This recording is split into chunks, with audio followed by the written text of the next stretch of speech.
आज हम लोग क्या देखेंगे, ऊष्मागतिकी संबंध। ठीक, ऊष्मागतिकी संबंध मतलब क्या आता है, थर्मोडायनेमिक रिलेशन। ठीक, तो सबसे पहले हम लोग क्या पढ़ेंगे, ऊष्मागतिकी संबंध। ये आपको दिख रहा है ऊष्मागतिकी विभव। ठीक, अर्थात इसकी परिभाषा क्या है। ठीक, इसको सिंपल भाषा में क्या बोल सकते हैं, किसी ऊष्मागतिकी निकाय में ताप, दाब, आयतन तथा एंट्रोपी में संबंध बताने वाले समीकरण को क्या बोला जाता है, ऊष्मागतिकी विभव कहा जाता है।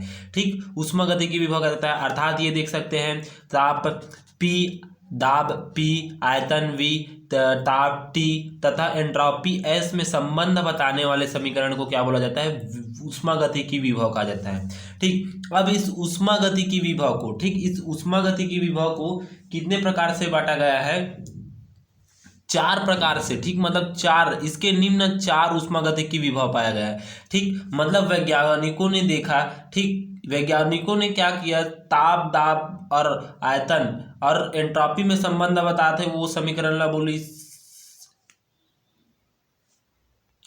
ऊष्मागतिकी संबंध बोलिस। अब देखते हैं यहाँ पर। ठीक, यहाँ तीन ऊष्मागतिकी विभव पाए जाते हैं। सबसे पहला क्या होता है, ऊष्मागतिकी आंतरिक ऊर्जा। ठीक, जिसे U से प्रदर्शित किया जाता है।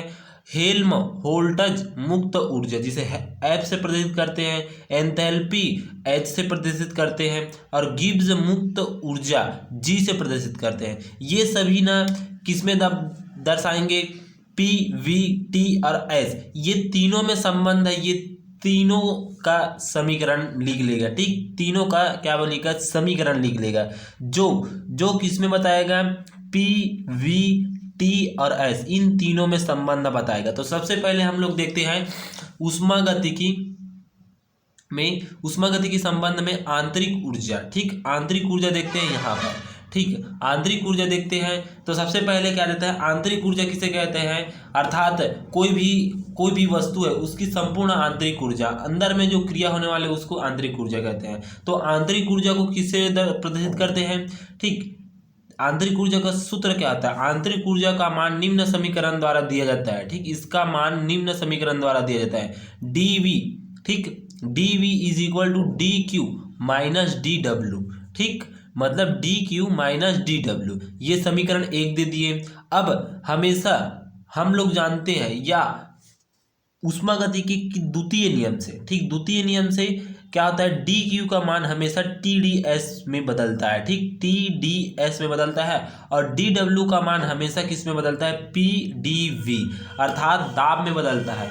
ठीक, तो dQ का मान TdS में बदलता है और dW का मान PdV में बदलता है। चूंकि हमें पता है, ऐसे करके यहाँ पर लिख सकते हैं। ठीक, तब समीकरण 1 में, ठीक, समीकरण 1 में मान रखते हैं। इस समीकरण में मान रख दिए तो यहाँ पर देखिए इसको du से, आंतरिक ऊर्जा को हमेशा U से प्रदर्शित करते हैं। ठीक, तो ये U है। ठीक, U है।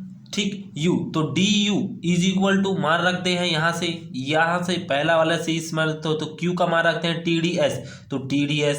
ठीक, और उसके बाद PW का मान रखते हैं तो PdV, तो PdV।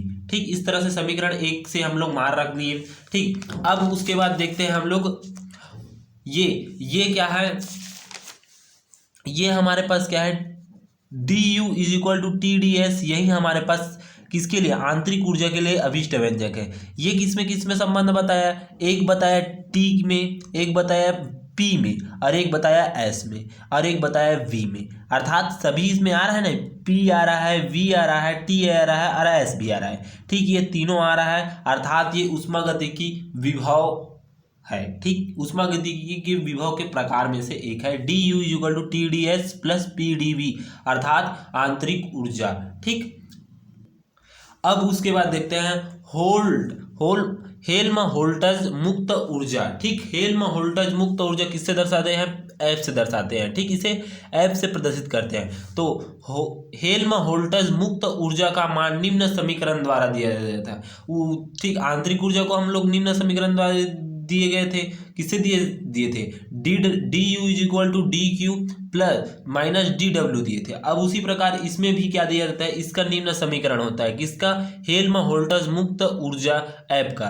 तो F is equal to U minus T S, ठीक, मतलब F is equal to U minus T S, ठीक, अर्थात ये U और ताप और एस में भी संबंध दर्शा रहा है, तो ये भी क्या है, उसके विभव में क्या है, के लिए विभव में एक विभव के प्रकार है, ठीक। दूसरा प्रकार हेल्महोल्ट्ज़ मुक्त ऊर्जा है। अब उसके बाद क्या आता है, एंथैल्पी आता है, ठीक। ये एंथैल्पी है जिसे H से दर्शाते हैं। तो इसका निम्न समीकरण क्या होता है, H is equal to U plus P V, अर्थात कोई भी समीकरण किसमें P है, V है, T है और S है, इनमें से कोई भी किसी में भी संबंध दर्शाता है, या तो P से दर्शाता है या V से, जैसे कि इसमें P है और V भरा है, तो ये दोनों भरा है, तो ये उसी का समीकरण है, किसमें, उष्मागतिकी विभव का, ठीक।